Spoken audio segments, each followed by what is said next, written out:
on Earth, why not die on Mars? Seems like maybe it'd be kind of exciting. But so I think given the choice of dying on Earth or dying on Mars, I'd say, yeah, sure, I'll die on Mars. Father,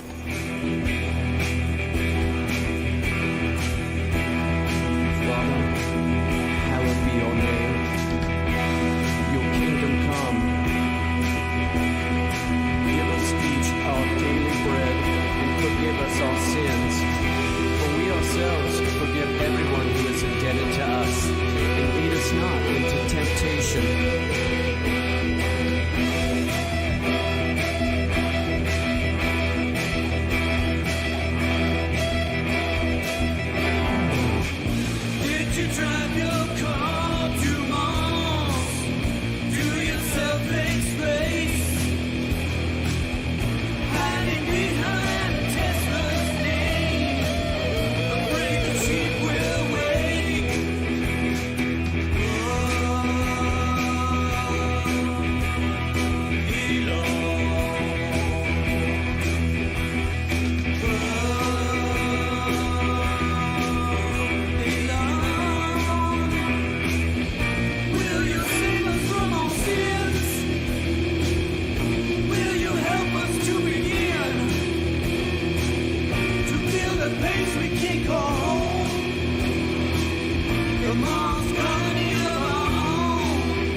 And you can tell it's real because it looks so fake.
going to sink.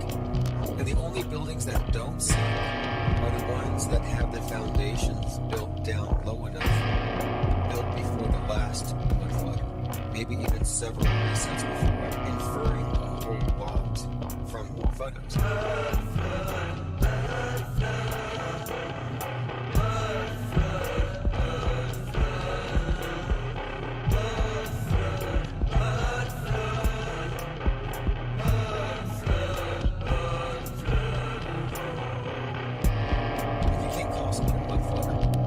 Mud flooders, the people who didn't pretend about history. You know, didn't say mud flooders, they skipped science and math. Mud flooders skipped history. And they may go with that.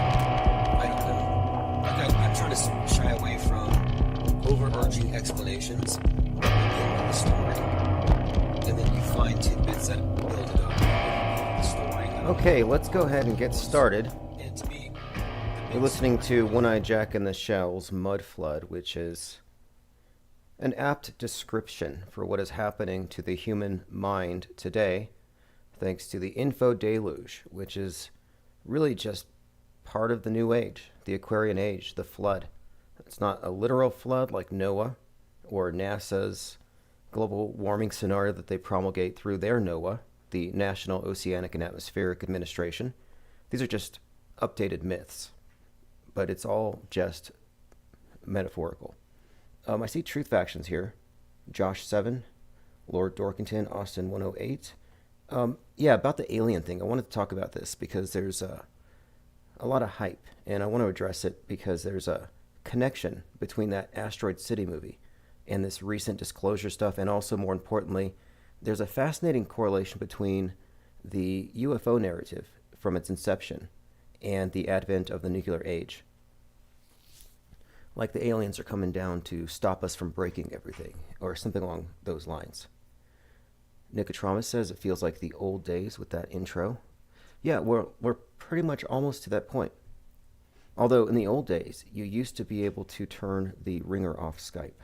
That really annoying, piercing, shrill ring. But no, they actually disabled the ability to turn it off. Like, why would they do that? I think I know why. Branding. They need you to know that that is their service. It's the only way. But I did find a way around it, so if you want to call in, the number on the screen is +1 505 349 0420, and we can discuss a number of things. I have a list of topics here. In fact, let me go ahead and jump into the first thing. The title tonight is Live from the Truth Desert. And if you're on the newsletter, you got a IPS newsletter update today where I'm describing the scenario as I see it. Because I have these conversations with people all the time, you know, about waking up people. Like, oh, I can't wake up my friends, my neighbors, my family. They're all asleep. And I'm like, look, there are layers to this thing. And the people who are true believers, blue pill, dreamers, are living a dream. They have no incentive to wake up. Why would they want to be disturbed? Let me go ahead and answer this call. And you'll notice there was no obnoxious ringer. Hey, what's up, caller? Can you hear me all right? Yep. Awesome. Thank you for the call. And what are you calling on tonight? Any topic, really. What's your take on the alien Nothing in disclosure? particular. Aliens. I think they're lying, for sure. So the guy who said that there were biologs, what do you think about that? I didn't hear that. What did he say? Well, he basically said that there was a crashed craft, but they didn't say bodies. They didn't say aliens. They said biologs, which is a new fancy term for biological entity. Okay. I mean, I don't know. I think it's all basically fake. But I actually my view is that the alien is the modern iteration of the angel. That it's part of the transhumanism and scientism worldview, where they've replaced aspects of the old one. You know, it's a new part of their new God construct. Sounds reasonable, yeah. I would almost think maybe the aliens could be different spiritual entities from, a different dimension type of thing. Right. That's where the most, I think, practical discussion goes. The idea of things from out there, I think, is ruled out unless you rule in the entire NASA space opera, which I think is questionable at best.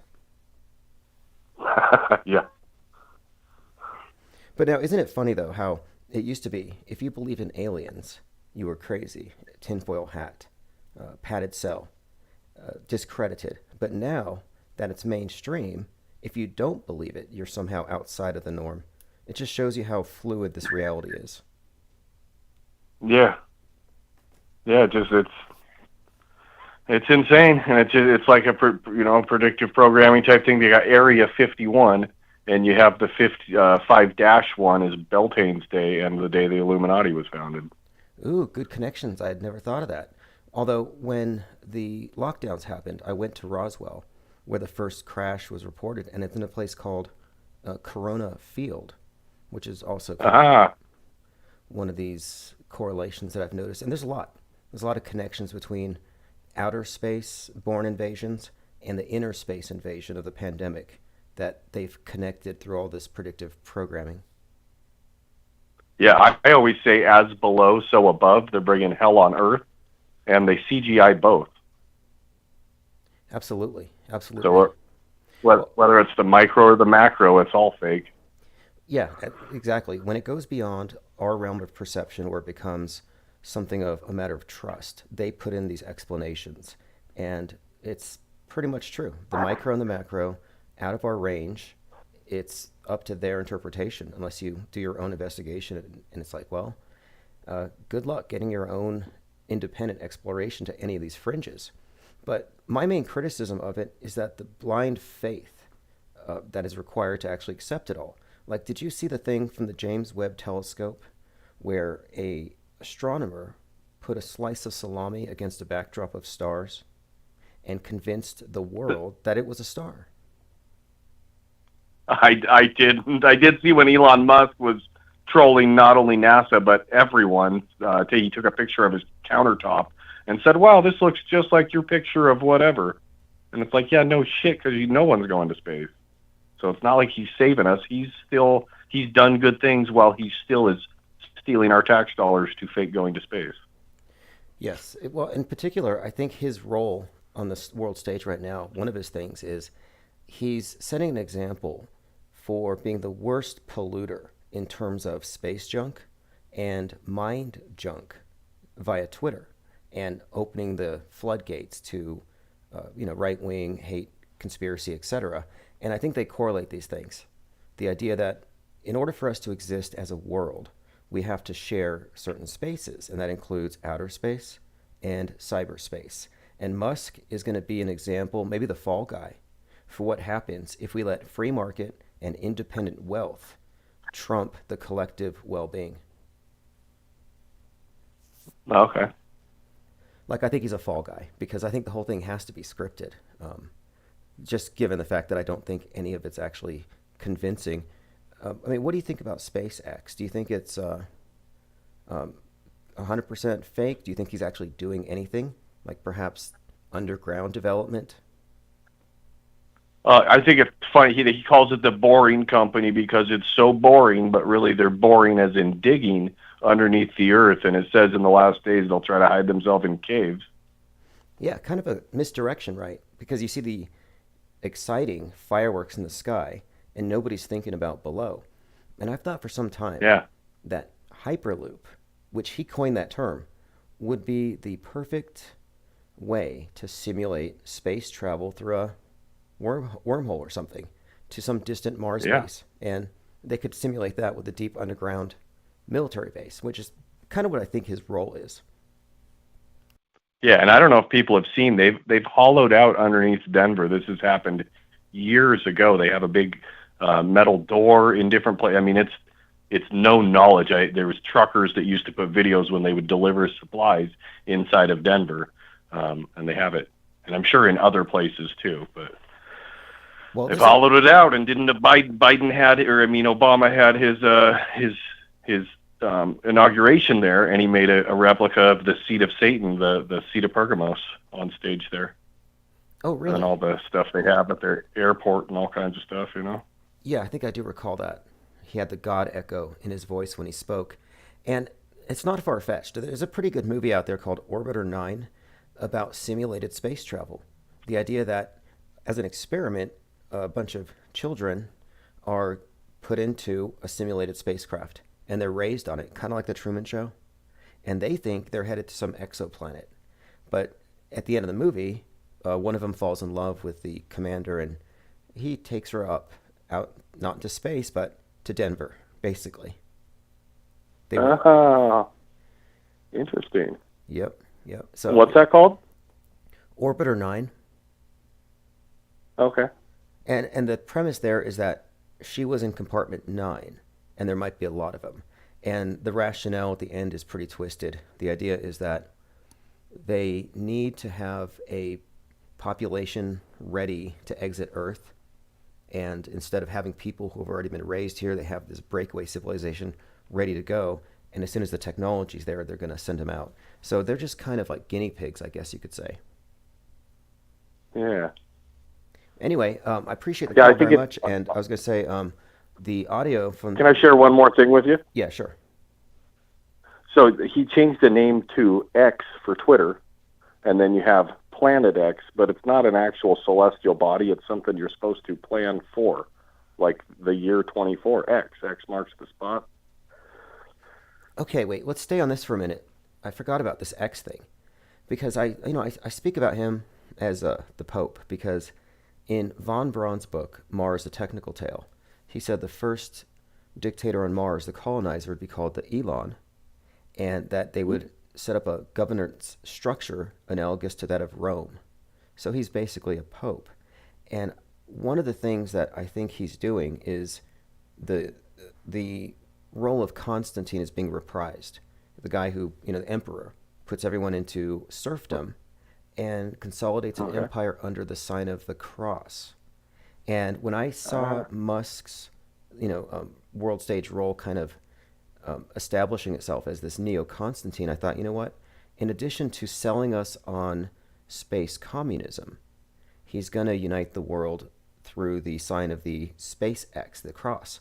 And now that he has Twitter, and he's already put rate limits, I think we're already seeing moves in that direction. We're talking about the new version of reality that's going to be fleshed out, hammered out, and made into the official one once they get rid of all of the non-canonical, the heretical, etc.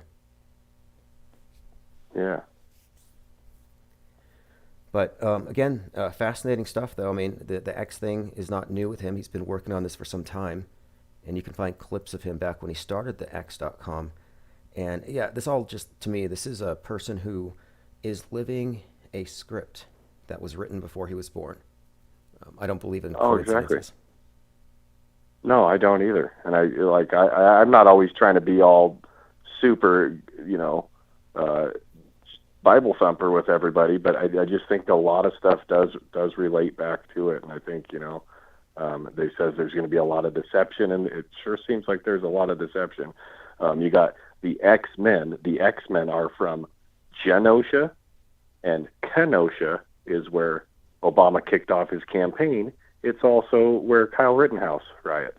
So it's kind of weird they have these riots in the same place where Obama's campaign kicks off at. Okay, I didn't know that. That's a good point, because it's noteworthy that President Trump's campaign kicked off in Waco the day after this Netflix show came out called Waco, An American Apocalypse. Yeah.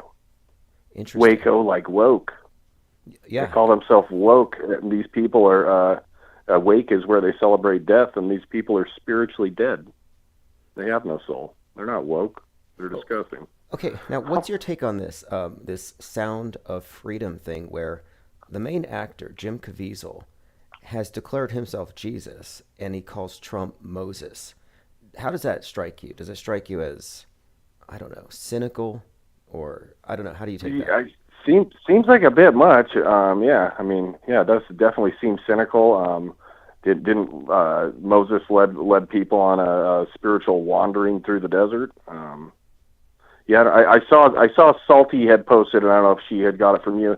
She had said something about its predictive programming to microchip the kids. And you can see in a bunch of different cities, bigger cities and states across the country, that Freemason centers are actually pushing to help chip your kid because they love the kids.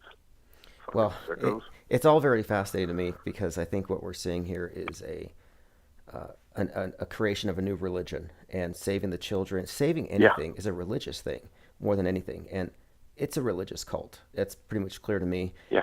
And this Sound of Freedom movie, though, and the whole thing is that the main actor actually told Mel Gibson that I have to play this role because my initials are JC and I'm 33.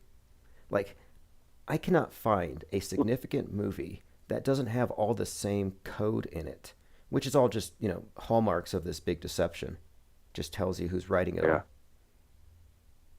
Yeah, the first thing I thought of when I heard Sound of Freedom, I thought of The Sound of Silence, which is from a movie, The Graduate, which the original Sound of Silence is a movie about the Nazis, I just learned the other day, but in the movie The Graduate, it's about an older person loving a younger undergraduate, and they want to get to the kids before they graduate. Oh, interesting tie-in. Well, anyway, I think that the point you made about a deception is very accurate. I think that deception is the rule, not the exception. And anytime you see predictive programming, they always tell you it's a coincidence. But no, to me, if we pay enough attention, you can see that this is the standard operating procedure. I just watched a movie called They Cloned Tyrone, which I highly recommend. But it's starring Jamie Foxx. And before the movie came out, there was a lot of speculation that Jamie Foxx died and they cloned him. And a number of people came out and they said, hey, stop this nonsense. He hasn't been cloned. But I'm like, what a coincidence, right? Yeah. I mean, looks totally different shade of skin, ears different, faces too skinny. I mean, it's different camera lens. Blatantly obvious. Different camera lens, but I think they do it on purpose, knowing most people will see that difference. And you can do it for yourself. Just put your camera in different settings and hold your face close to the lens. You'll see. You can kind of morph yourself a bit. And anyway, my point is, that's just like too much of a coincidence for me. It's like, how come every single Netflix movie has a corresponding real-time news event? Yeah. What was that White Noise with the East Palestine train derailment? And here's me going back to the Bible, but East Palestine is where Bethlehem is, not that East Palestine. Same thing. Yeah, I'm glad you brought that up. Persecution. That's why a Christian church was then shot up right after that, and it's nothing even ever happened with that. They literally just dropped the story. I still want to see the Trans Manifesto, but I guess we're not gonna. It's in the news right now, and I'm following up on that one because a couple of things about it. One, and you're right about that. The movie did have a lot of predictive value, but I think that there's something else too, having to do with Palestine and Waco American Apocalypse. There's definitely an effort here to infuse this stuff with the biblical. And you mentioned Audrey Hale, and they didn't talk about this in the news, but during the shooting, she supposedly shot Adam, which I think is interesting because Adam's the first man. And she was trans man. And I'm like, okay, what's going on here? I need to see that manifesto. But apparently it's something that they think will be so, disruptive, that they're trying to keep it buried. But one more thing, that shooter looks very much like Elle from Stranger Things. Oh, okay. And there's a connection. Yeah, I've never heard anybody talk about one of the teacher's last name, not spelled this way, but pronounced just like this. Last name, Dykehouse. Yeah, you know what? That's funny, but there was that shooting at the Club Q, and the names were like Rump Lover, and just like these are like made up names. I got to go back and get them, but the names always give it away. Yeah. The writers are punny. One of my favorite scenes. Yeah. January 6th, Roseanne Boyland has a "Don't Tread on Me" flag, and she gets trampled to death. Like, who believes this stuff? Yeah. Anyway, appreciate the call very much. So, I just want to ask a question really quick here of the audience and listening here, if the audio is even and everything, because I've been doing some tests real time, and I think we're fixed. Are you I was on speaker for the first little bit, but... I think we're good. And have you called before? I've never. I called and I left a message the other day, and I was so baked I just forgot about 10 seconds in what I was even talking about. Awesome. No, no, that's cool. No, that's cool. I'm glad. I'm trying to get more, first-time callers, and pretty soon I'm going to be sending out text blasts, which will probably bring in a lot more. But anyway, definitely appreciate the call and everything we've been covering so far.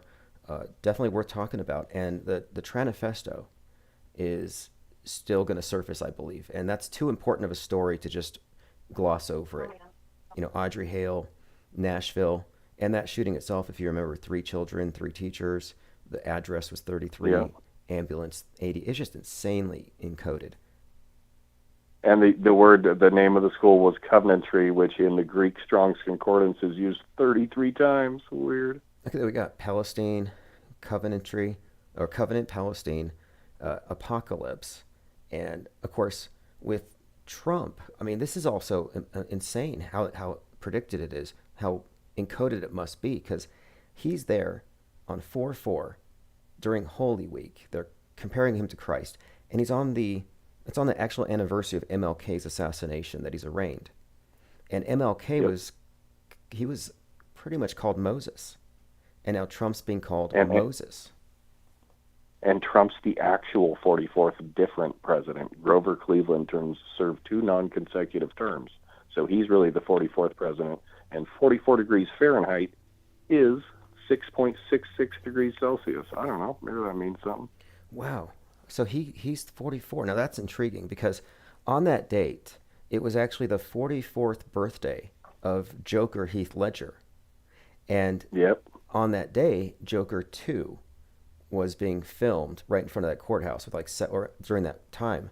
And I'm like, wait, Joker 2, Joker, Joaquin Phoenix playing Joker. There's a lot of second coming stuff encoded into this thing.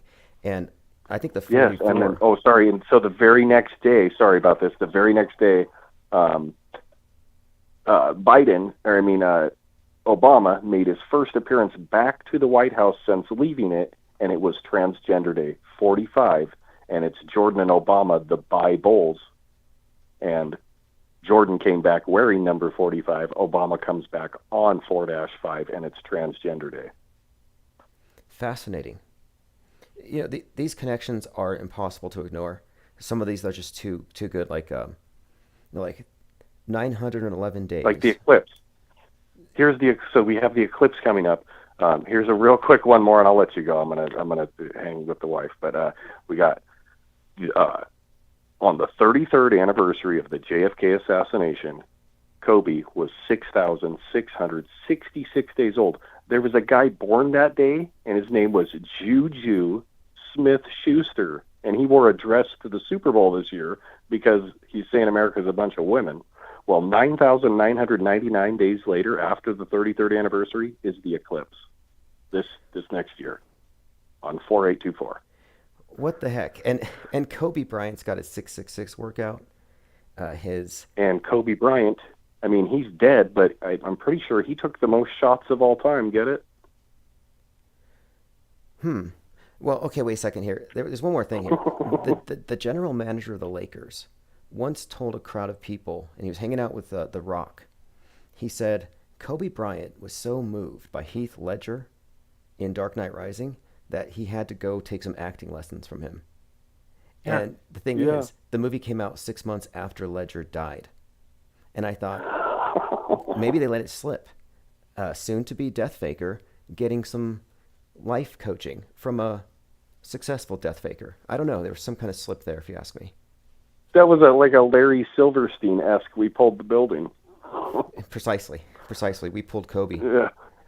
Anyway, appreciate the call, and yeah, definitely call back anytime. Hey, Tim, I appreciate it. I just want to say this on air. I apologize. I people who are listening in the community, I don't know, I'm sure everyone who's in the community is a skeptic of just people in general, information in general. So you know who I am, and I apologize and hope you're doing good. I appreciate the good work you're doing.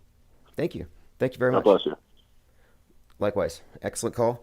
And yes, we do have phones open again, and I can share screens again, but the computer I'm on presently is an old workhorse. So I'm trying to minimize the activity on it for the time being. However, the phones are working, and I have found a way to get rid of the Skype ringer. Infinite Plane Radio. Hey, what's going on, Tim? Just testing out the new phone system. Everything's working. Thank you for the call. Yeah, sounds really good. Hey, I just wanted to say something about the, all that's in the news now with Obama's ex-chef, I guess. Yes, his chef, who's a great swimmer, judging by his Instagram, Yeah, drowned in an 8-foot pool. Yeah, what's your take on that? I think it mirrored a Clinton cook dying in the same way. So what's your take? yeah, that's what I was going to say. That dude, the Bush and Clinton, that chef died the same way. And I don't know, after I saw that, I started looking up other chefs for like world leaders. I guess Prigozhin from Wagner in Russia, I guess he was Putin's chef as well. And I was looking up some other stuff. Putin's grandfather, he was Stalin's chef back after World War II. And I don't know, it's just there's a bunch of weird stuff with chefs going on. I don't know what how Well, the look, news when cycle is with all that kind of stuff. It's just I don't know what to make of all of it. I just think it's weird. when I start noticing stuff, I just take note of it. That's all you can do. And then I look and I see, is this part of a bigger pattern? Like a couple of years ago, there was something with this recurring theme of 22-year-old blondes. And then this Gabby Petito disappears, 22 and blonde.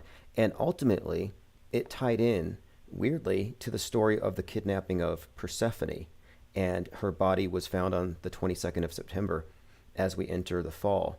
But anyway, generally, if they're Right. throwing it out there, they're force memeing it into your awareness. They need you to see this information for whatever. It's like a plot point in the story. Yeah, I agree. There's just something weird about it. I don't know.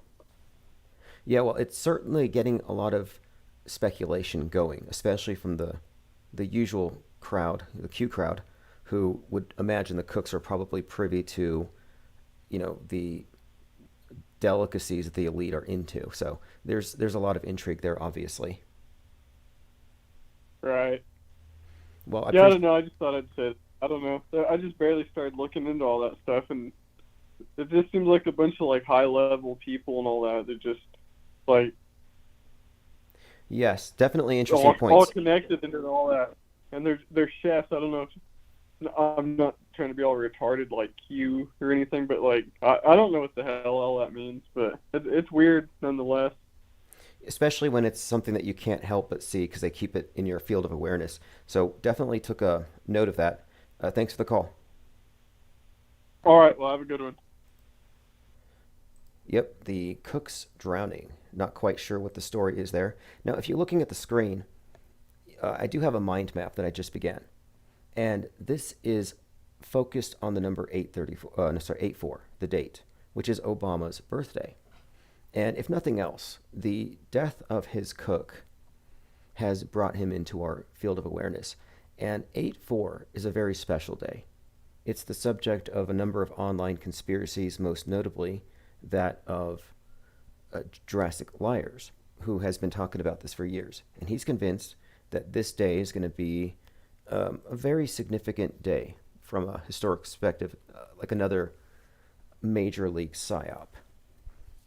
And what he's connected it to, and what many others have built on the same approaching scenario, is that 8/4 is tied in to this Trump head wound scenario.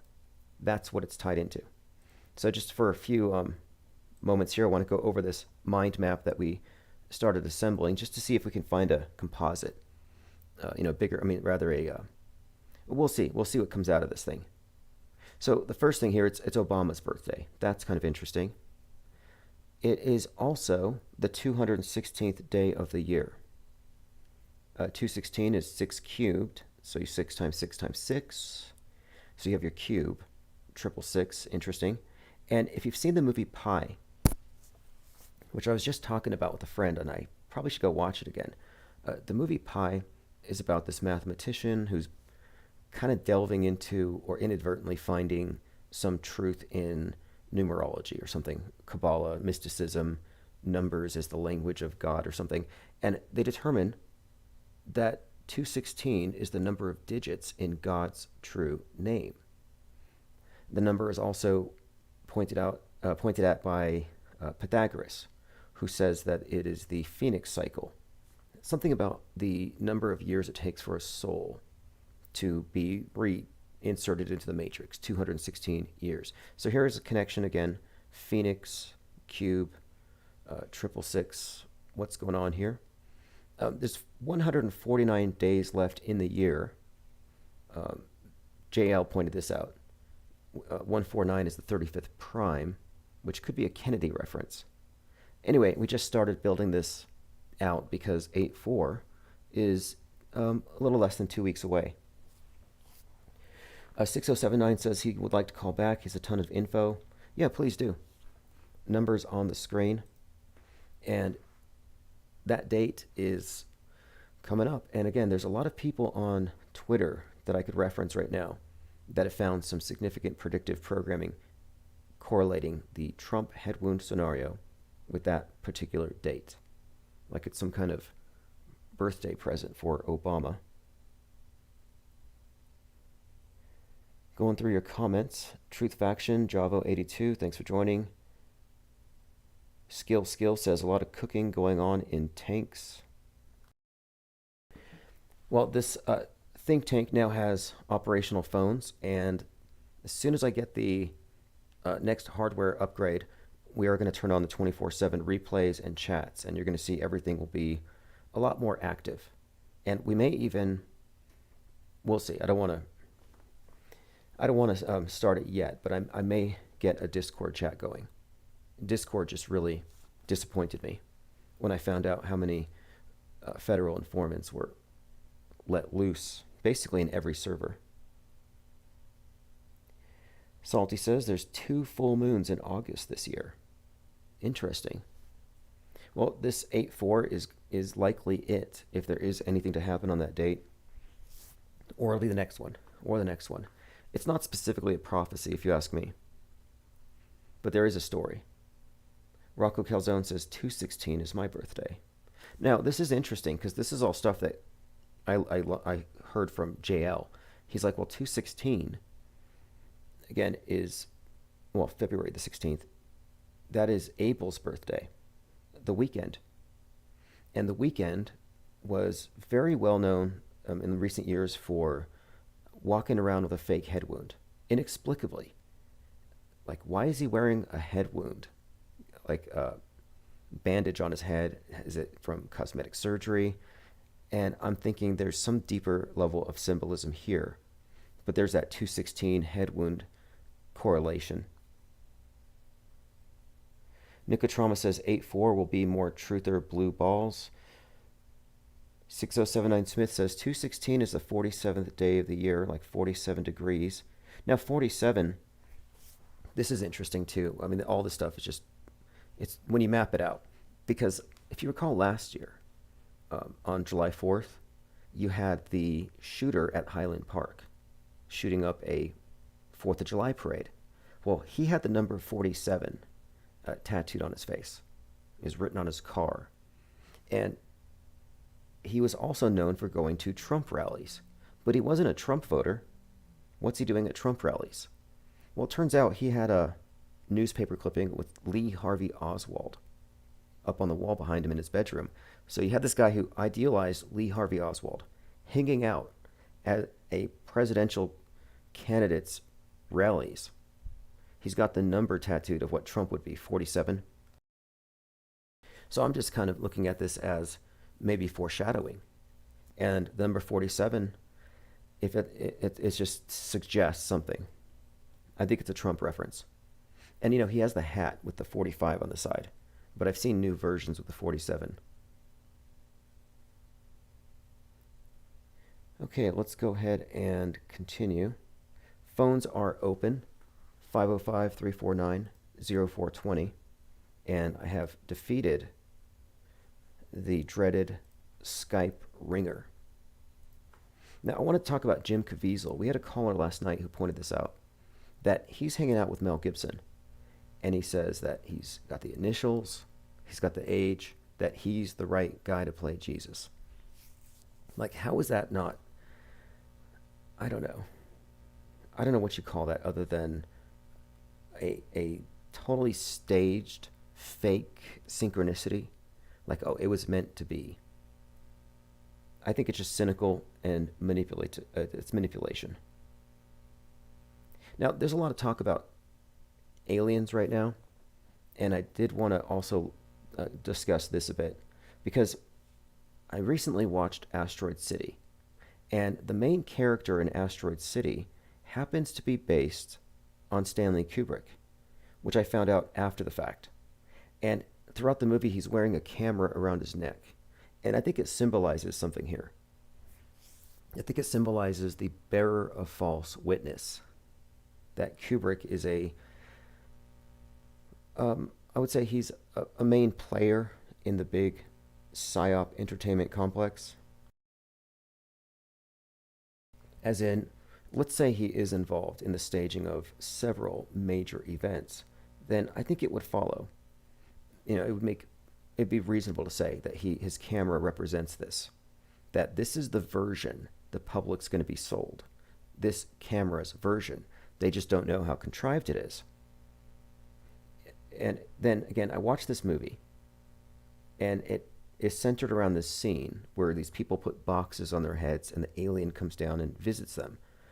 And I've discussed this at length because of the symbolism of the six-pointed star, the six-pointed saucer, and the cubes on their heads correlating with the alien descending. This is all very symbolic. But here's the thing.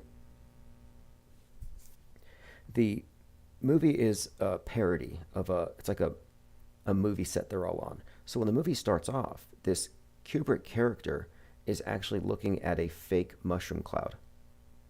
So looking at a fake mushroom cloud, and then he's a witness to an alien landing. So I'm just saying there's a fascinating connection here between Kubrick, the mushroom cloud, and the flying saucers.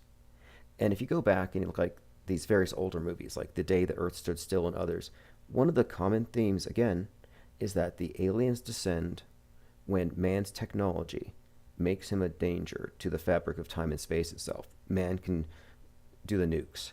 And then Oppenheimer comes out. And now we have all this UFO hype. So I'm just suggesting that the UFO hype and the nuke hype are specifically connected.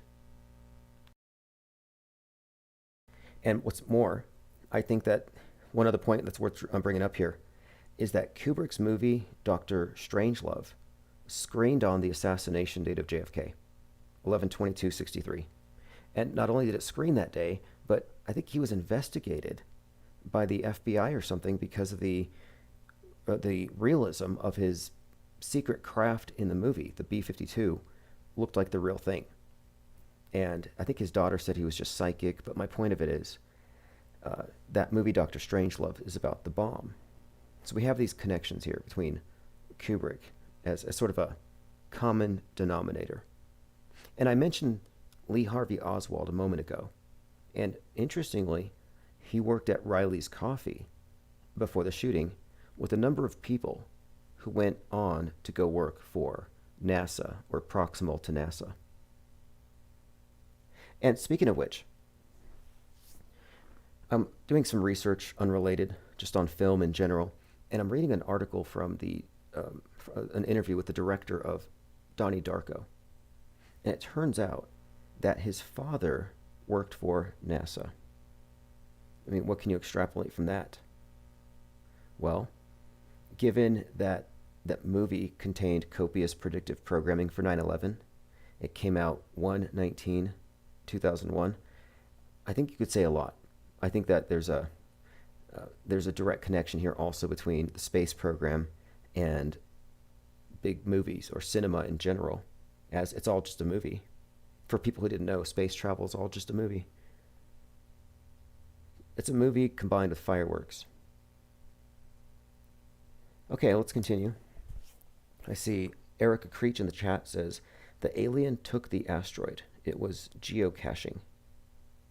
Oh, yes. And by the way, worst special effects I've ever seen. Worst I've ever seen. And I'm watching, just studying the movie and the audience, as I tend to do when I review these things. And the general audience there, they were enamored. That alien came out of the craft, and it was like children seeing Santa come out of a chimney. Like, I was kind of embarrassed for them, because I'm like, they don't know. And then I was kind of horrified, because when they fake an alien invasion, it doesn't matter how bad it is, they're going to fall for it. Why? Because they want to believe.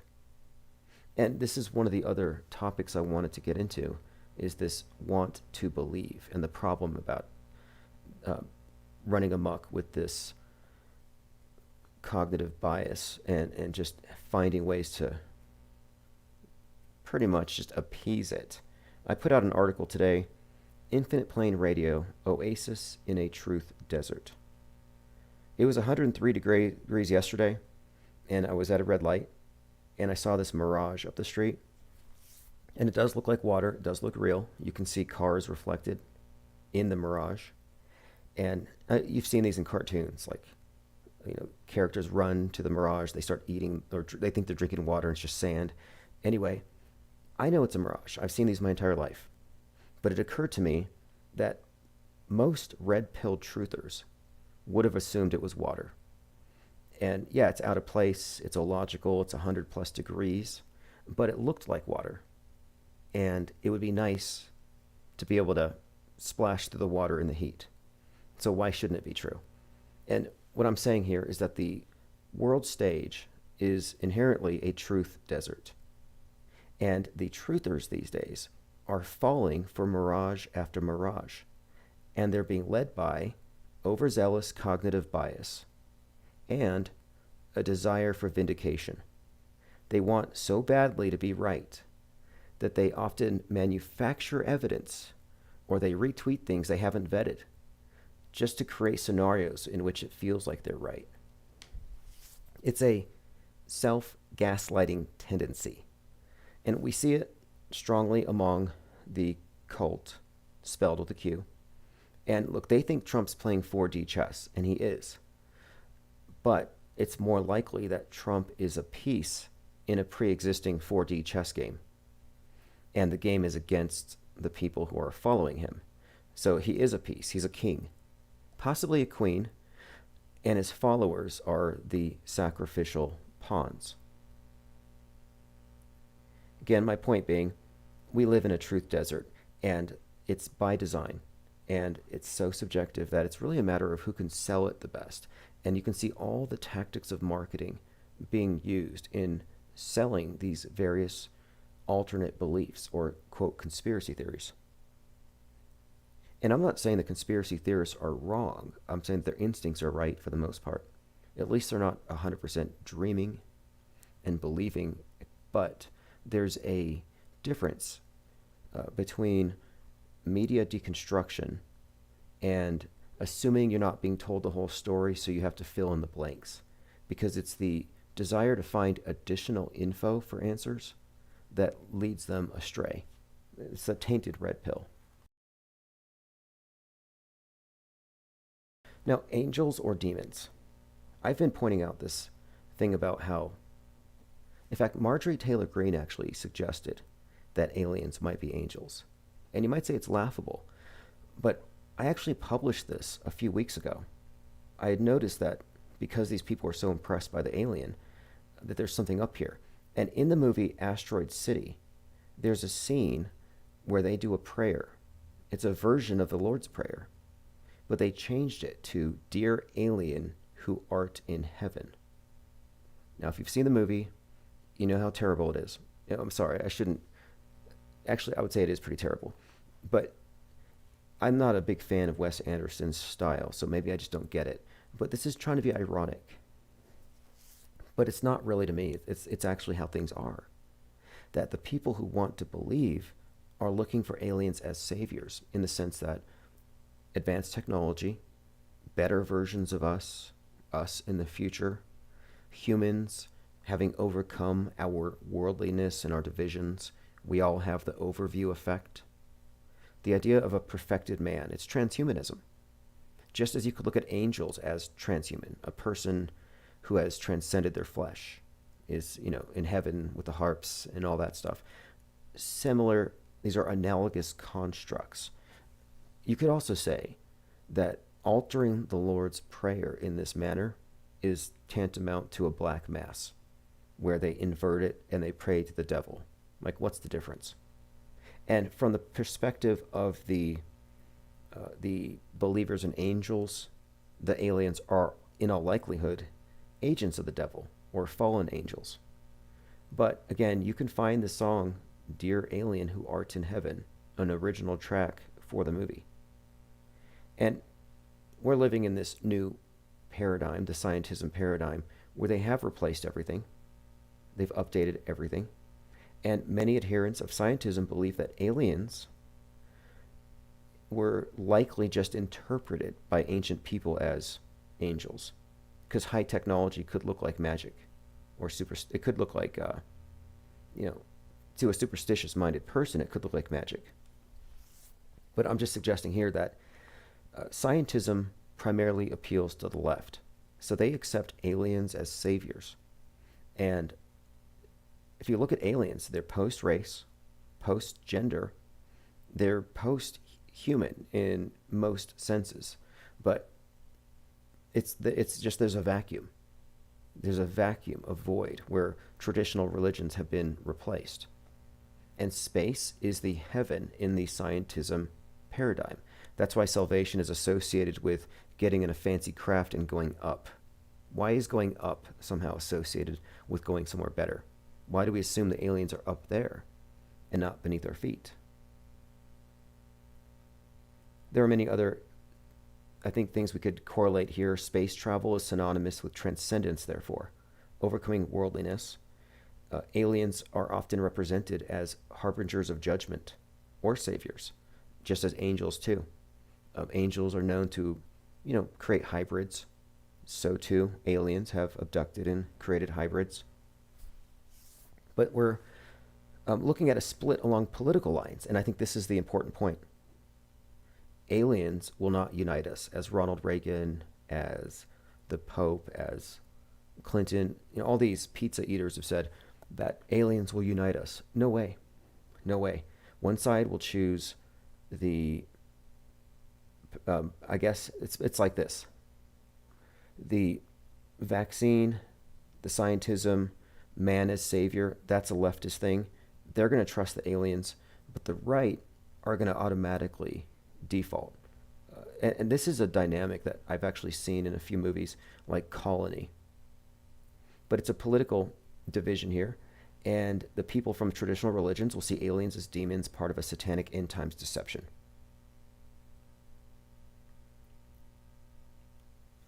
They'll fire their shotguns at the saucers. Going through your chats here. Skill says, the Lesser Key of Solomon. The ancient sigils have been transcribed to train NeuroNet. Musk told you he's invoking demons. Sure. In fact, I think one of the tools you need to invoke demons is a scrying mirror. A black mirror, like your iPhone. And I'm not being facetious there. There's probably something to it. Continuing here, Metaphysical Logic has joined us, P. Trippa. Musk has also said the most likely outcome will be the most ironic. Yeah, exactly. I'm sort of thinking it's got to be some sort of alien invasion as the AI invasion. There's some kind of correlation there. I don't think they bring us people in costumes, although there's how many, like 100-some thousand actors on strike?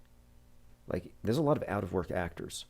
So if they need to do some moonlighting gigs as crisis actors, crisis aliens, the workforce is kind of there.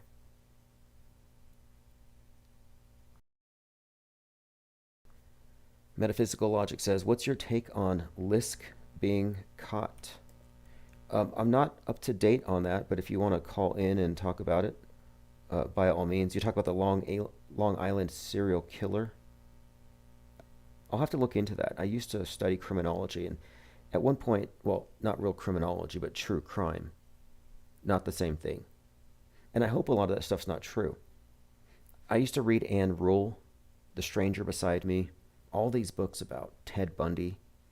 And I'm thinking, wait, this is weird because the author who wrote the books about him worked with him, knew him personally. Almost seems like there's some room there for maybe entertaining the possibility that there was some kind of a psyop. Maybe it has to do with creating some perception about toxic masculinity or something. I don't know. The pictures, though, I've seen a lot of pictures. They look convincing, but does that mean anything? No. Like, I'm pretty sure the Manson killings, the Tate Bianca slayings were fake. Okay, it's 7/27/2023. We're just about a little less than 2 weeks away from 8/4, big day. If it is that big day, everything's going to change. So enjoy this lull, while you can. Not that the increase in activity is going to bother me at all. Like, I'm actually looking forward to it. But I don't think it's going to be a one-time thing. I think if this 8/4 event happens, as some have more or less concluded, it's going to be a 9/11ing in a very significant way. Okay, continuing here, I got a couple clips. Stanley Kubrick was worried about FBI investigation when it was shown that the prop cockpit of the B-52 used in Dr. Strangelove was exactly like the real thing. What does this tell you? And by the way, that movie, Dr. Strangelove, has predictive programming for 9/11. The low-flying attack on the Pentagon. Like, there's so much foreshadowing that people get misled when they think Kubrick faked Apollo 11. It's like, if you just get into that question, you miss the bigger point of it. That might even have been leaked purposefully. You look at the movie The Shining, and you can point to a number of things where it suggests that Kubrick had a role in Apollo 11, but that ignores a lot of other stuff in the same movie that foreshadows 9/11, that hints at the involvement of the director in the JFK psychological operation, fake assassination.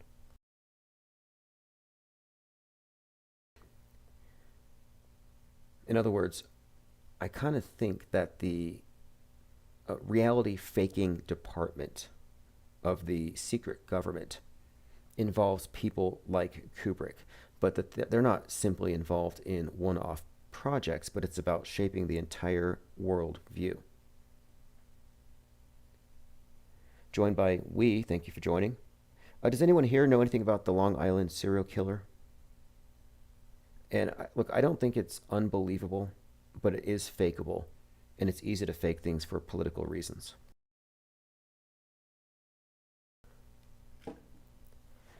Okay, let me consult my Twitter feed, or rather X feed. If you follow me there, I actually put the phone number on top. It is Real Tim Osman. Okay, so we are talking about the truther, or rather the oasis in the Truth Desert. I think that's what Morpheus says. Welcome to the desert of the real. There's a soldier who defected to North Korea. The name is Travis King. I haven't looked too closely into it, but the name King stands out. Might be worth looking at. There's been a lot of that in recent days. Okay, I think we have an incoming call. If you want to call back, I just missed it. I turned the ringer off on purpose.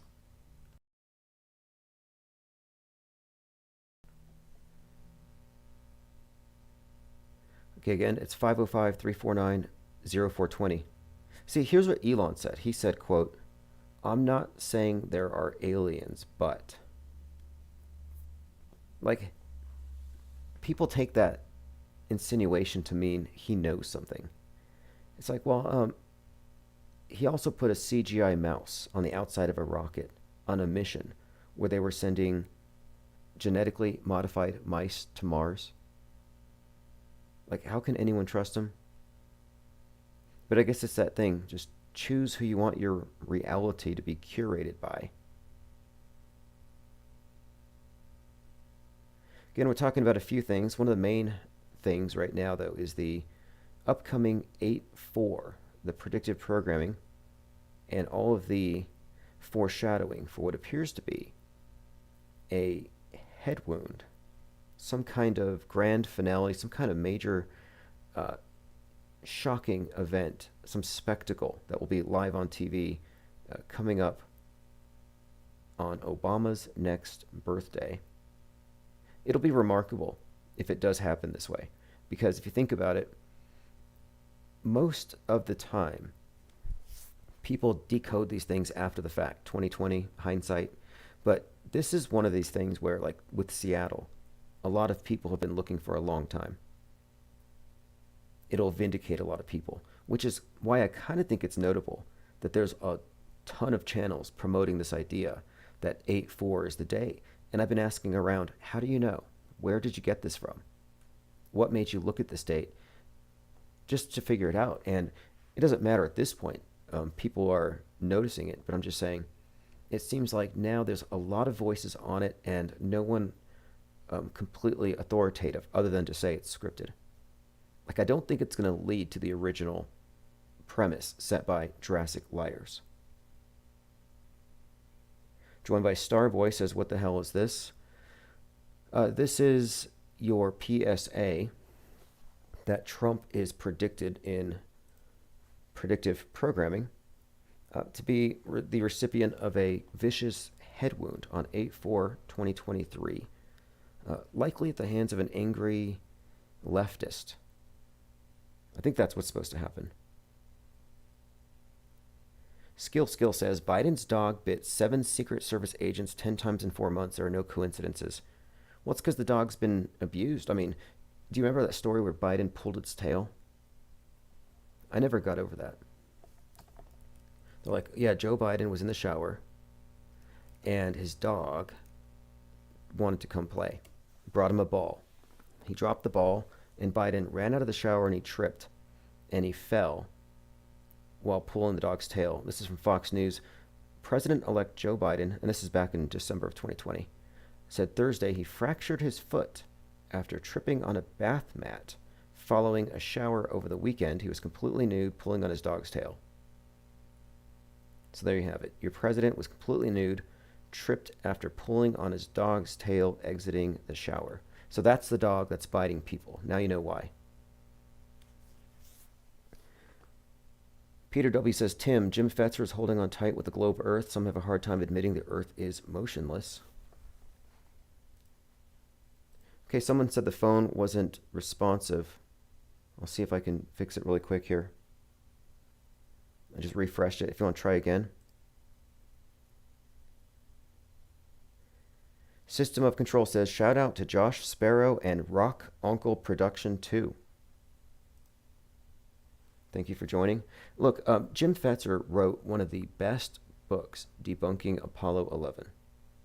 And it's just a fine example of how if you only myopically focus on one aspect of this thing, you miss the big picture. Like Alex Jones running around the tree we call Sandy Hook to distract you from the forest, which I call the Psy-War. Don't miss the psychological war for the PsyOps. You know, there's individual operations, but they take place in a bigger context. But to see that context, you really do have to step outside of the controlled dialectic within politics. Yes, we are on Skype. So if you want to access on Skype, you can either call the number, or if you have a Skype app or on your desktop, just click the link, which you can find on my Twitter page. And it's also at the Infinite Plane Society website. Just click the link if you want to join my Skype group. And let's see what else is going on. Yes, we're still in the dog days of summer. Peter W. says, Fetzer has yet to call out the ISS. Well, this is what I'm saying. So he's thoroughly taken down Apollo 11, but hasn't gone further. And I actually spoke to him about this, and I asked him about the ISS, because my contention is that if he took the same level of intense research, and I guess if he took the same amount of dedication to bringing down the ISS as he did the Apollo 11, examining it in the exact same way, I think he would arrive at the same conclusions. I mean, I think there's a lot more actually to deconstruct and to call out as fake with the ISS, because it's been an ongoing, terrible science fiction reality TV show for 23 years versus a couple moon landings. Now, if you don't have Skype, you can just call with the number there. It's 1-505-349-0420. I mostly have the Skype up for international. Okay, continuing. I'm going through my notes on minds. I had a lot of things I had excised. I put a link to the mind map. We're talking about a few things like the Kubrick character in Asteroid City and his connection to the fake nuke. Speaking of the ISS, there was a brief power outage at NASA's Mission Control Center in Houston, and it caused a communications blackout with the ISS. And it forced the space agency to rely on their backup communication systems for the first time, a full 90 minutes, which is about enough time to orbit the Earth. So they went around the Earth once without any communication from Houston, which is like kind of interesting. I hadn't heard about or heard from the ISS in some time. I just assumed that they're going to have to bring it down eventually so that they can update the special effects. Okay, continuing. I have a few more notes I want to get to. You can follow along at minds.com/Infinite Plane Society. Infinite Plane Radio. You're talking about Hey, what's up, caller? ISS going around. Yeah, they told. Hello. Yeah, they told the ISS 300 feet down. It was all regular maintenance. But anyways, I'm trying to figure out where can I just figure out, like, find the bulk of your information or materials. Like, where can I read your guys' Oh, that's a good question. That makes A good question. I would say a great starting point would just be get the book World Stage Deprogramming Guide. Just go to timosmond.art, goes to my eBay store. I'm selling a few copies. I ordered some more today. That would be a good place to start. In the meantime, I just established an office space headquarters here, and we're going to be consolidating our archives in one place, among other things. But I would say that book is the place, because here's the thing. Every media organization tells you what to think. I'm just suggesting that it's not about belief systems, it's about operating systems.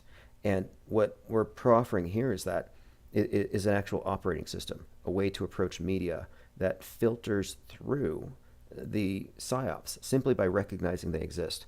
But the World Stage Deprogramming Guide is probably the first step, if you ask me. That's great. I'll check that out for sure. And all right, nice talking with you. Excellent. And yeah, send me a message and I will Have a send good you a one. link. Okay, thanks. Yes, and so if you want to get a copy of the book, The World Stage Deprogramming Guide, I have it available on the eBay store. And I just ordered another stack of books. And he was basically asking if he wanted to figure out where we're coming from or find my content, where's the place to start. And it's tricky, as you know, because we've been banned so many places. But we're working on it now. That's one of the reasons for consolidating and getting a headquarters. Hey, what's up, caller? How are you? Very well. Thanks for the call. And what are you calling on today? I just had a few thoughts about the Jim Caviezel thing, calling Trump Moses.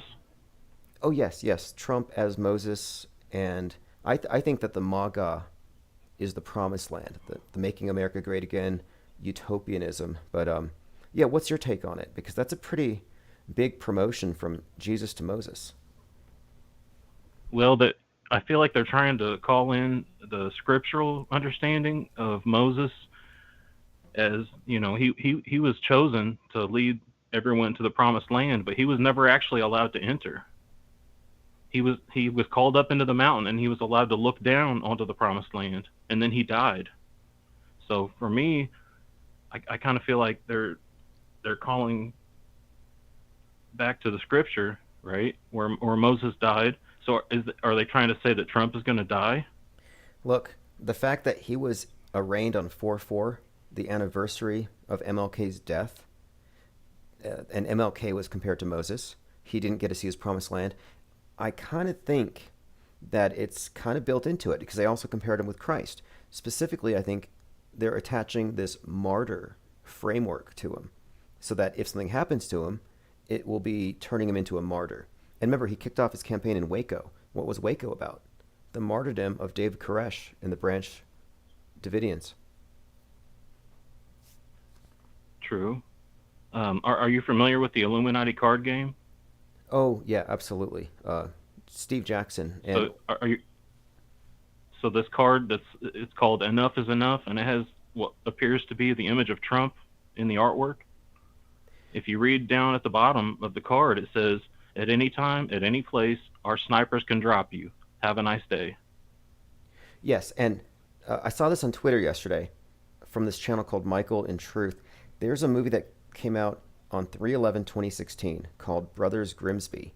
And in the movie, Trump is in a sports stadium and a bullet goes right at him and into his mouth, and you see his bloodstream. But as it's approaching him, it shoots through like some kind of a soda. And so it looks like red splatter around his face, and it looks just like the Illuminati playing card with the red dots all around the face. It's like a perfect match. Hmm.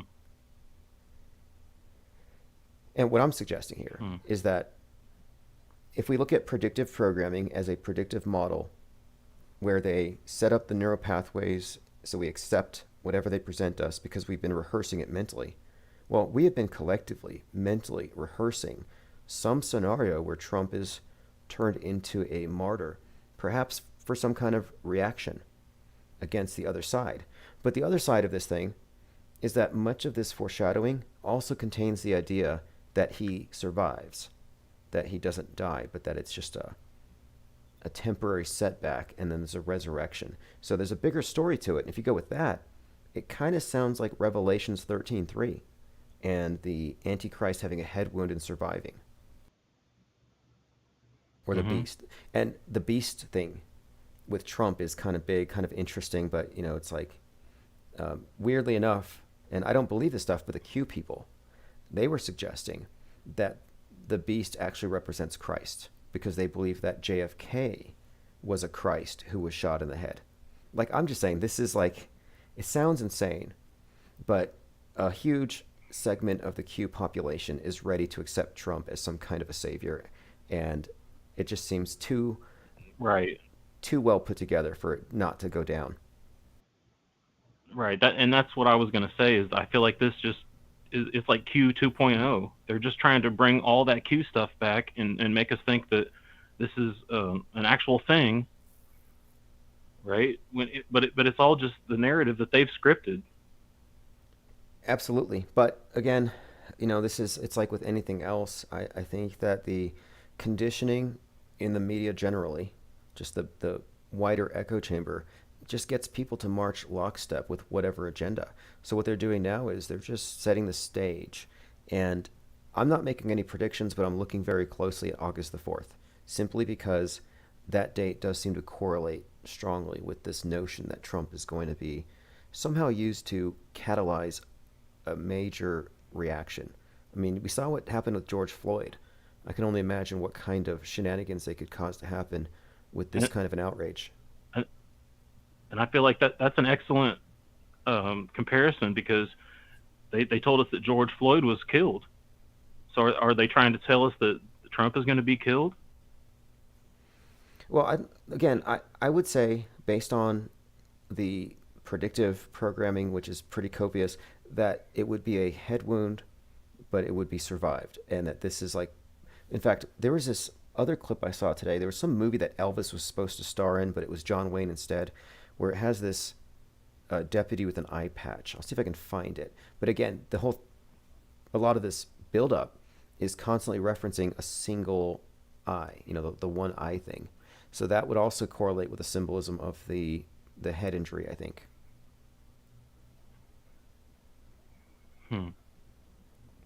But again, Maybe Well, maybe it's a I- nothing burger, I as Nicotramus suggested. Well, it's all a psyop. Let's be honest. Anything that we can see out here, it's 99% fake. I think we all know that by now. Well, of course. So at this point, we're trying to find the common threads. You know, we're trying to like connect things that aren't really there, but they are there. Yeah, and here's something too. Does that make sense? The whole point of it, of knowing the fakeability of it and the fact that it's being staged, it takes you out of the realm of reacting in the moment and being emotionally cajoled or coerced into going along with any agenda blindly. That's the reason for being informed. Oh, exactly. So like I'm not That was the whole point of Q. They told us to trust the psyop. They wanted us to stand around and do nothing and wait for the higher powers to intervene. Yep, stay in queue. And it worked. Trust the plan. I think it definitely neutered any nascent actual resistance to organized tyranny, organized, like there was no resistance if you realized, if you really look at it. It was like No. controlled opposition took over from day one. No, and there's still no resistance. You know, here we are 3 or 4 years later, and nobody's doing anything. Not really. No, not really.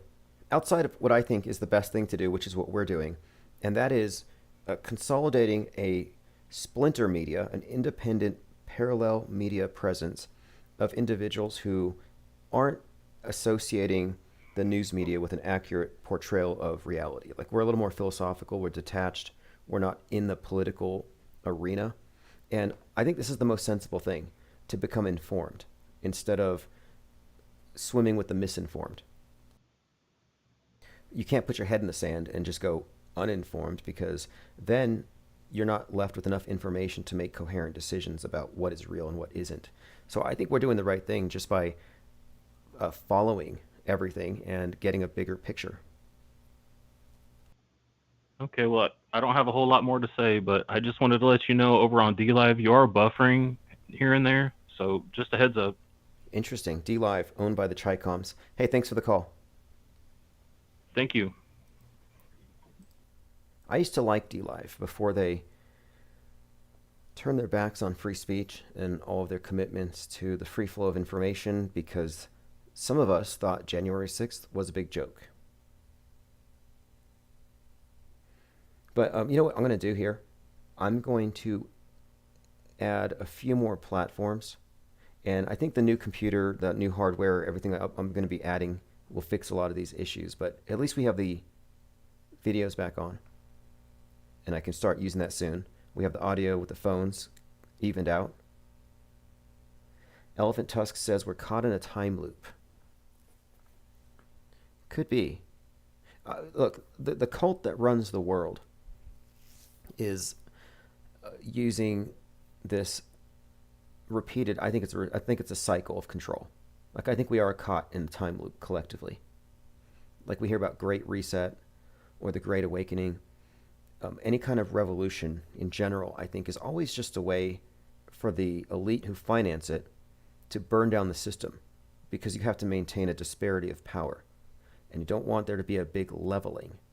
And what we're doing here, if you ask me, is a leveling. We're leveling the playing field when it comes to our understanding of media, because knowledge really is power, and the knowers rule the world, because they're also liars, and they control the believers who don't have direct knowledge. This is the purpose to flooding the zone with so much information and conflicting narratives. They want everybody to be Mandela affected every second of their lives. They want to TikTokify the human mind. Javo82 says, I'm on the YouTube iPhone app, perfect audio. Yes, you can find us on multiple YouTube channels, but look, we're only on 5 platforms. We used to be on 25, and I am going to be scaling up, but I didn't want to scale up till everything was fixed, which I think it is now. Okay, let's continue. The last caller brought up something about Jim Caviezel and Moses. Fascinating stuff. And Jim Caviezel being 33 when he met Mel Gibson and demanded or expected that, you know, the JC-33 meant that he was meant to be in that role. And I only brought him up because, of course, he saw the movie Sound of Freedom with Trump, and he designated Trump Moses. So you have this Moses, MLK, Trump. It's a templating. They're changing your frame of reference, and it's fascinating too, because I do think MAGA as a utopia is analogous to the promised land. You know, there are some people who believe that MLK wasn't really killed, but that was in fact fake killed, like so many others, and was repurposed as Don King. And I think Don King, I don't know. There's a video on, I think it's on YouTube, where this woman walks up to Don King at like a Walmart, and she's like, "I remember your speech, I have a dream, from when I was a little girl." I was like, okay, that's funny.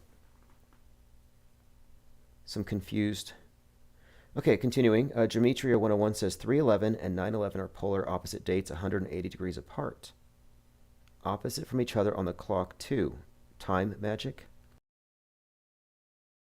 Now, that's an interesting point, because if you look at some of the dates that are significant, like the solstices, everything being 6 months apart, or Beltane and Halloween, this cannot be overlooked.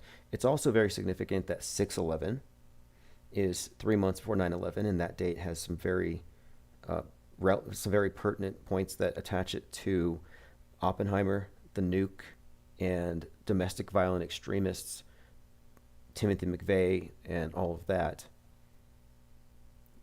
So I've been trying to decode 6/11, because we've looked at 3/11 and 9/11 and 1/19, and like, again, you'll see how these things show up so frequently in all these various events. But the 6/11 one is interesting. Oppenheimer, the movie about a nuke, it's 11 miles long and 600 pounds of film, the IMAX film, 11.6. The Batman movie had the Q guy, the Riddler, send his extremists to blow up a dam and flood the election day. They flooded the polls, which happened to be the GOP slogan for the midterms, flood the polls. But it happened on 11/6. 11/6 got them underwater. And I just watched this new movie, Sound of Freedom, and the main character, Tim, is given a pendant with a reference to the Bible verse, Timothy 6:11. Timothy McVeigh, who's one of these martyrs for the American right, who was influenced by the Turner Diaries, which contains predictive programming for 9/11, including a plane crashing into the Pentagon. Timothy McVeigh was executed at 33 on 6/11, 90 days before Muhammad Atta, 33, crashes into the towers. But these are all very common dates, and the fact that they're 180 degrees apart makes a bit of sense here. 9/11 is also a New Year's Day on the Coptic calendar.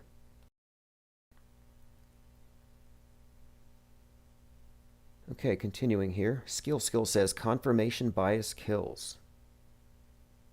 Well, this is why I'm releasing, well, I'm actually still assembling it now, but we're going to be releasing a compilation of all of the writing we have regarding this operating system, this concept of auto-hoaxing the media, changing your belief system into an operating system. Do you believe what you see because it's on the screen? Do you mistake the screen for a window to the world?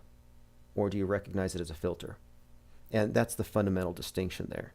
Because we're talking about Plato's cave and how to exit Plato's cave. And the people who are hardwired into it, they tend to resent those who try to pull them out of it. And those aren't the ones I'm not interested here in trying to help the reality impaired understand that cartoons are fake. Like, there's only so much we can do. I'm only interested in those who've already figured out that the dominant worldview is questionable. We just need the people who are questioning things. And this is the reason why the Riddler was used as a villain in the latest Batman movie. The question marks needed to be demonized. Peter W. says, Tim, what happened to the 10-foot alien in Vegas a few weeks ago in some guy's backyard? I would say that the attention span ran out. Nobody's talking about that alien. that biolog. Isn't that what we'd call it, a biolog? The thing about it, though, is there was a police report. So, like, did somebody file a false police report? Infinite Plane Radio. Oh, hey Tim, this is IPS correspondent P. Trippa clocking in. Hey, what's up, Pete Trippa? How are you? I saw you in the chat with the popcorn. Thanks for joining. Yeah, hey. Thanks. I'm a little scattered tonight, but I definitely have some fun things I can add to the conversation. I think have a lot to do with what you're talking about. But I do want to start with a really, actually, more existential question. So there's more of like a coronavirus, I think, or COVID's kind of perception here, where we kind of tend to think it's like a new religion, and and I see that, but my question is why erase what was before? Like, was hypnotic kind of aspect of previous religions or current religions like not good enough? I see. I don't know if that makes any sense. It does. Here's why. I think what's happening is, and this ties into Musk and the consolidation of an empire under the sign of a cross or an X. I think it's about consolidation. And you have all these religions that are fighting in controlled wars. And I think what we're supposed to see is the emergence of a unifying belief system. And science it actually beats religion. It's like, basically they needed a way to, I guess, politely excuse the other religions without specifically banning them, so that you can just embrace the new science and you can hold on to your old things, but eventually I think they're phasing them out. I think that's the idea here, because you can't sell everybody on the Catholic concept of sin, especially not the atheists, but you can sell everybody on the modern concepts of sin, like, carbon footprints and the pandemic model and its salvation model with the vaccine thing. Everybody buys that, no matter what their faith. So that's what I think. It's just science beating religion. Right, and you have mentioned in the past that it's the kind of like a unifying global concept, where everywhere you go, which I've experienced this too. Everywhere you go, whether it's a store or like a temple or something, or I don't know, like a church or something, there's the whatever the just like I don't know, instead of like blessing yourself like with like holy water, we have to make sure our hands are clean or whatever. So I'm so glad that we don't really have to do that all the time anymore, by the way. It's like crazy. You think that would have kept going, but no, the thing is, it's like space. I've been saying for some time that space is the new heaven, and every other religion is compatible with outer space. That's the thing about it, is that it's like an umbrella religion. This new paradigm of scientism and transhumanism is, in fact, I think, an umbrella. And so I say universal, which is, Catholic means universal. Well, it might be kind of like preparatory for some of the other things coming down the pipeline. And I don't know if we talk about it enough, but I think it's like becoming a very real thing where, they're tracking people of any country, like more and more, universal basic income. I just read something today about kind of like an eye tracking software that's actually somehow will be linked to like some international currency that's digital. And I'm just like, oh, that's where this is all going. So, I mean, I don't know if what's real or what's next or whatever, but it's funny when we look at this with our perspective, how we almost can put the pieces together a little bit quicker. I don't know if it really prepares us for anything in particular, because we're still peons, but well, look, does any of that make any sense? X.com, I don't know. The Twitter with the X thing, Yeah. like X is a mark. And it's like, did Elon Musk just figure out a way to charge everybody a monthly subscription fee for the mark of the beast? Because it's a consolidation of everything. And I'm just suggesting here that if you look at the bigger picture, his archetypal role here there is something to it. Yeah. He's also connected with Neuralink and the idea of everything being connected under one thing. And it's the X, it's the cross. So I'm just saying that this ties in to the bigger picture of a world religion and everybody being on the same sheet, the same screen, with the Yeah. same logo. I do dabble in the cryptocurrency space, and there's a token called the IMX token. I think it's called Immutable X. And if you look at the font, it's as if Elon Musk almost ripped off the same font as theirs. I don't know what it is, or I think he actually tweeted about it or X'd about it a day or two ago, and I was just like, this does look like the Immutable X token, which, so, but anyone can, verify that. Can I do a couple quick fun things that just common yes, by all means. occurrences? Yeah, Open topics. yeah. This is really funny. So there's that movie that's out in theaters, Sound of Freedom, whatever, and Indiana Jones also in theaters. And I didn't see that movie yet. However, I do know the topic of, I didn't see either movie yet. But I do know the topic and kind of idea, the gist of the Sound of Freedom. And I was thinking to myself, why don't I pop in Indiana Jones and the Temple of Doom? Literally the entire movie is about Indiana Jones saving children from, slavery, like human, whatever, just being human. It's vastly different than, just in general human trafficking, but it's kind of like a general relationship there. And I thought that was kind of funny. I don't know if anyone else, I haven't in the Gilded or whatever. Nobody's called that out yet. However, that's a little too much to ignore there. I do recall even the older movies with Indiana Jones. He goes to the underground. The children are mind controlled, working in the mines. Yeah. Yeah. Total sci-fi kind of stuff, and with all the magic and everything. I'm like, how have I not written about this yet in Gilded? Because I happened to like pop in the movie like the other night, so I thought it was awesome. That's pretty much it. I always have like more to say, but you kind of covered like the religion aspect that I wanted to ask you about. So thank you. Yeah. Again, my answer on that from the beginning has just simply been that if they're going to create a one world religion, they can't favor the Mormons or the Christians or the Jews, the Muslims. They got to have something that everybody can fall beneath. And what 2020 demonstrated is that everybody will fall for this, including the atheists. So they united even the non-believers with the believers in this meta religion of scientism and transhumanism. And I guess space travel. So it sucks that I'm not gonna say it that way.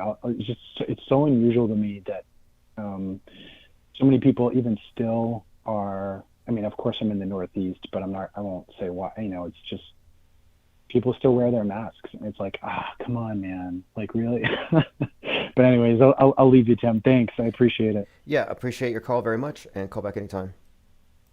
And as far as the people still wearing the facial prophylactic, here's the thing. They're brave. Look, imagine if you believed that going within a few feet of somebody could kill you and your family. It's like Walking Dead. Everybody's toxic. Or the Bird Box. To go out is just, to me, it's risking everything for your groceries or the gas in your car, whatever you're doing that requires that you go out in the world. So if you see somebody wearing a mask, just recognize that they're very brave. Because if you really believe the science, you wouldn't leave your house. That'd make a great billboard. If you trusted the science, you wouldn't leave the house. Would be kind of nice, too, if all the science trusters stayed home. And I'm not just talking about the COVIDiots. I'm talking about the greenies, the Gaia worshippers, the Gaia cult, who want to enforce some kind of ubiquitous home incarceration to save the planet, yet they are always out there. I'm like, why aren't you guys home? What are you doing protesting? You should be locked down trying to minimize your carbon footprint. That's why I think it's totally fair game to snitch on your neighbors if you see them recycling, because we want the climate activists to go to jail first before they can lock us up. And it would help them achieve their goal of carbon neutrality, reduce their carbon footprints, help them live the life that they're too hypocritical to actually, to walk the walk. Javo82 says, did you cover the Kubrick and Asteroid City comparison yet? I have a little bit. And one of the main points was he sees a fake nuke. He witnesses a fake, or rather an alien invasion or an alien visitor. And these are some things that I think are specifically interesting to Kubrick, because it's sort of like a bridge between this nuke UFO thing, and you cannot separate the two. It seems like the nukes summon the UFOs, like they come here to stop us at the last minute.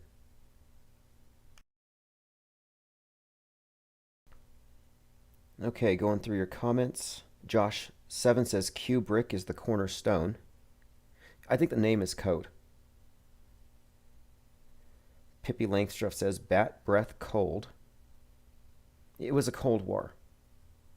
They convinced the West it had a cold. That's how they won.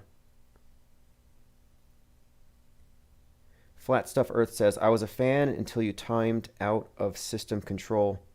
I don't know who that is, but I don't know how to ban anybody. Like, I don't actually have a wrench or a moderator account open. So if somebody got banned, it wasn't me. I apologize to Flat Stuff Earth for system of control being banned. I'm pretty sure it's temporary. Like, I'm one of the most censored persons on the internet. I have a personal censor, stalker, and hacker connected to a number of agencies, FBI, in the White House, friends with the Trumps. Like, we've been targeted by enough censors. Like, I don't censor anybody. But I do want to sort of set some parameters on calls where we will talk about what we're talking about, so we can kind of prevent people veering off into the things that are, obvious foot bullets. Okay, let's see. Salty Siren says, my cat brought me a dead baby bat yesterday on my stoop. It was all curled up so cute. Well, look, remember the bat was a symbol in a number of Batman movies. Is this like flaming bat? Christopher Nolan had this sculpture of a burning bat. Dark Knight Rises, you have a bat-shaped hole in the building, kind of reminiscent of the plane-shaped holes from 9/11. But the bat has been used as a sort of a phoenix in this context for years. And the phoenix symbol has been kind of used in a number of ways. You got for example, Hunger Games, you got the Mockingjay. With the Noah's myth, you've got the dove that follows the flood. It's a symbol of a reset, burning it down, flooding it out. And the bat was a symbol of this last reset, of course, the pandemic. And there's a movie called Daybreakers, where it's a bat-borne virus that shuts down the world. The movie came out in 2009.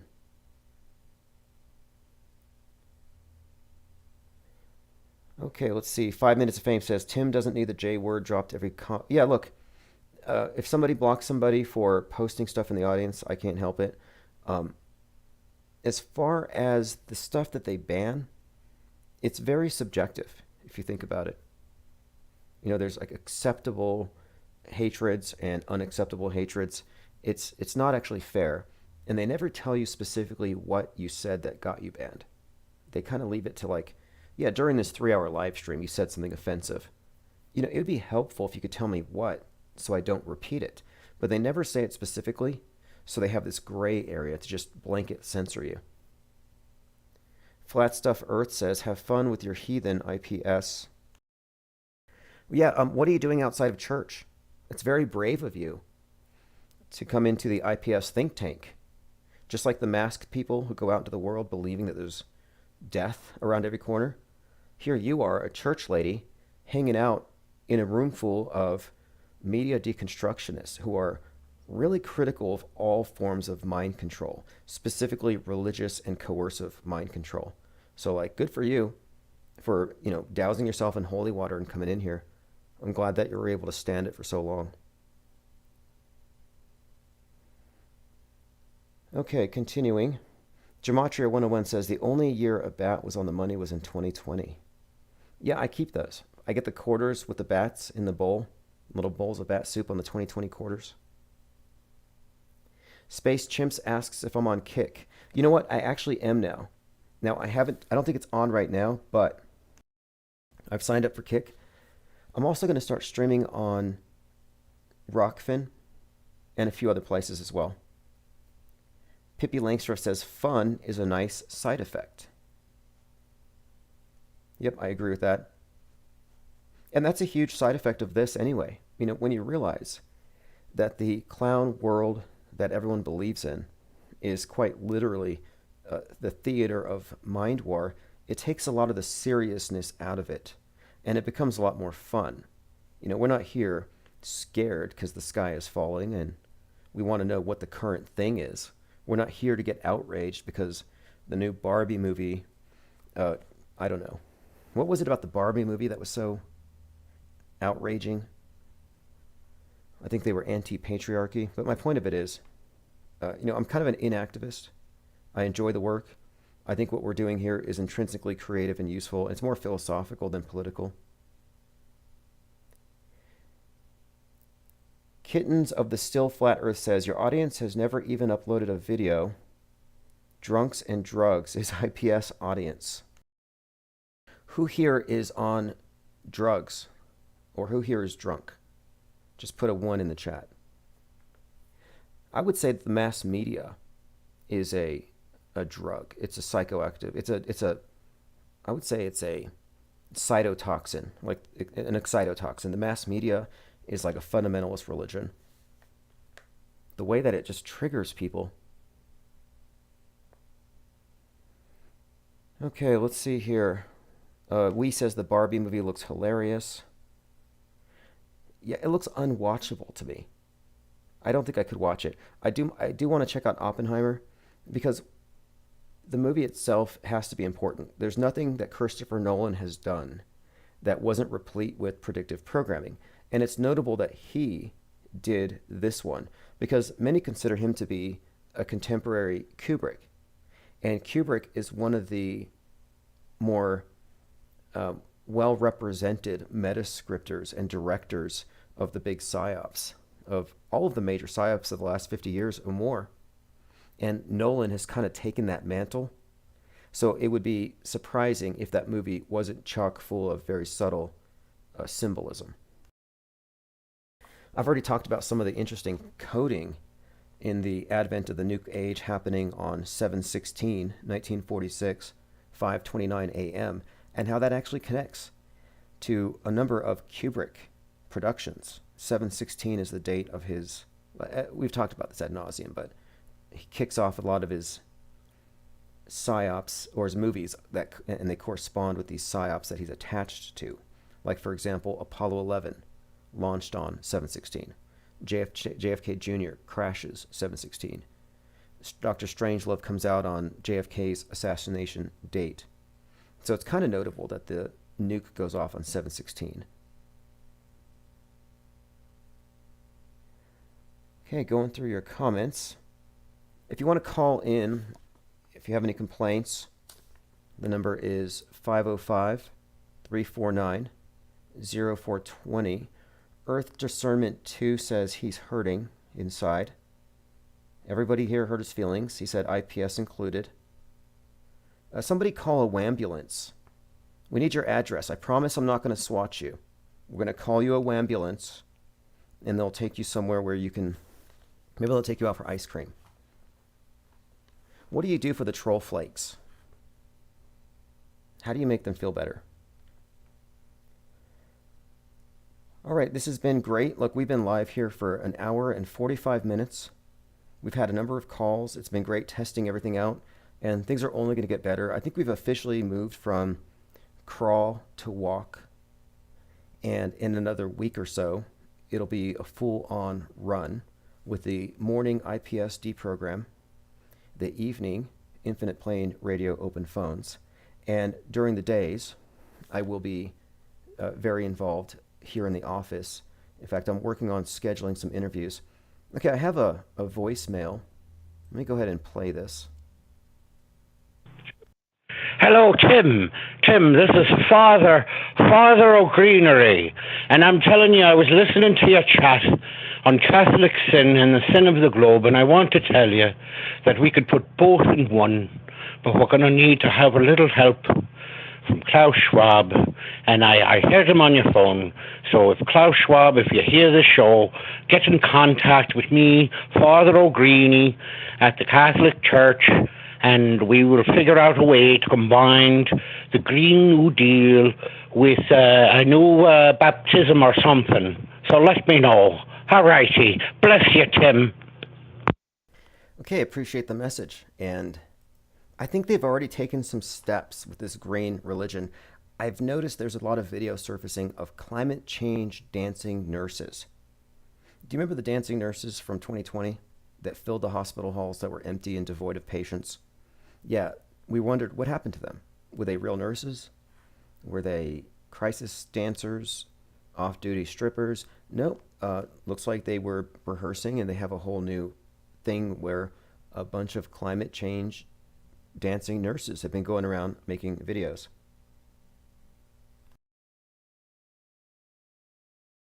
Flat Earth Terror says IPS would have no job if not for me. Why don't you call in 505-349-0420? I'd like to thank you for the work, whatever that is.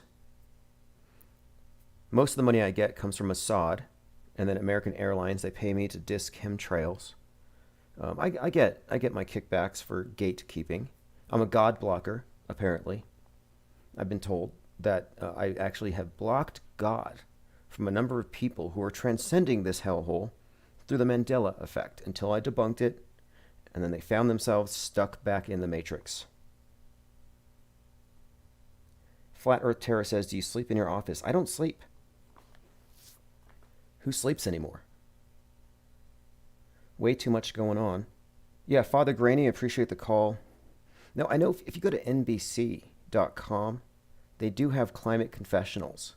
So if you're an old cat lady and you feel guilty for using too many paper towels to clean up after your cats, you can go to NBC.com and confess to Gaia.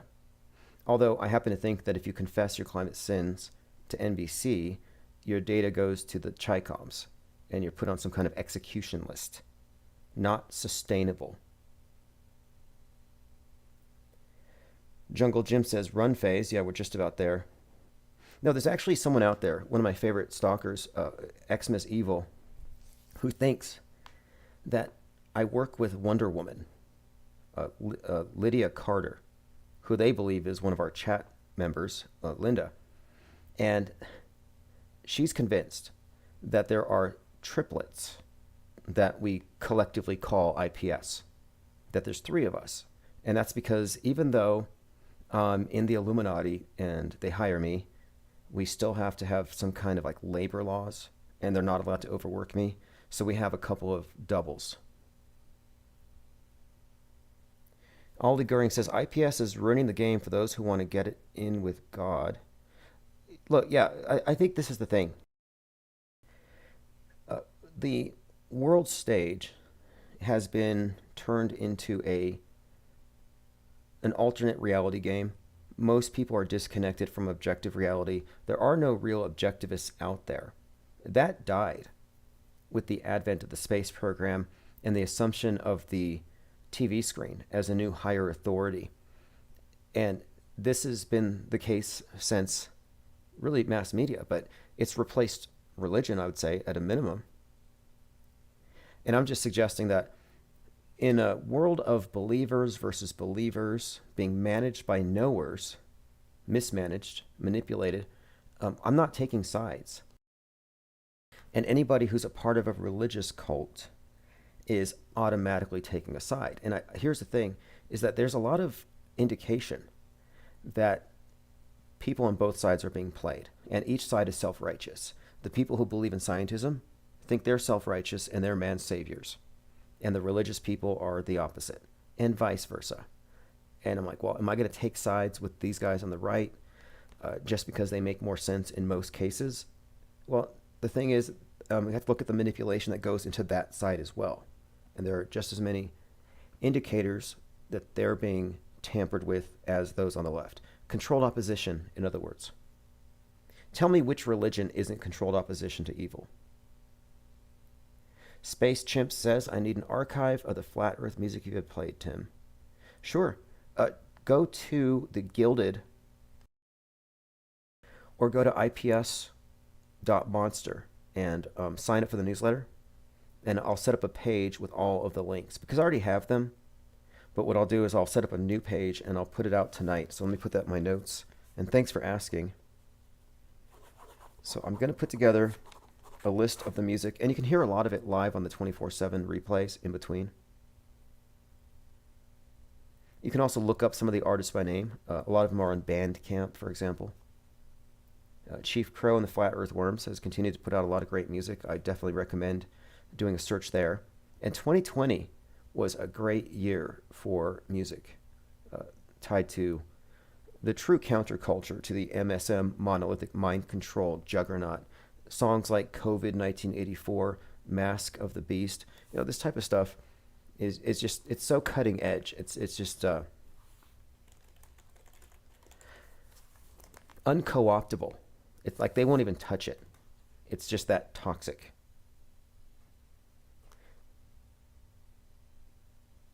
All right, let's see here. Flat Earth Terror says, I'm done signing off. We're not allowed to chill with devil people. Tim Osmond's character, no way. I suspect the cat cards are worth more when you... What are you talking about? I'm not exactly sure what you're talking about necessarily. That's why I open phones. But I know somebody in Twitter called me a demon. Dave J. Shout out to Dave J. Who's very confused about everything. I mean, you thought the left was confused when it comes to reality fluidity and people identifying as whatever. The people on the right, the fringe right, the ones who think that I hang out with Wonder Woman, think that I'm a triplet, they're some of the most confused people on earth. But one of the reasons I have the phones open are so that I can, offer some clarity. So if you want to call in and let me know exactly what it is that is troubling you, we have a complaint line. So it's for news, it's for tips and complaints. Anyway, thanks for joining. This is Mask of the Beast, Chief Crow and the Flat Earth Worms. We will be live tomorrow morning. Get on the newsletter. Of the beast, mask of the beast, mask of the beast, faceless cuck, another NPC.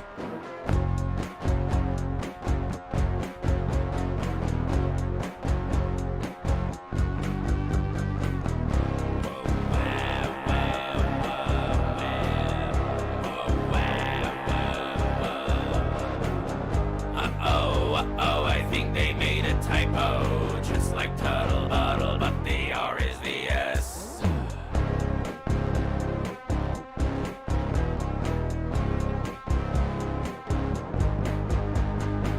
Everyone's gone totally retarded. Auto believers of the television programming.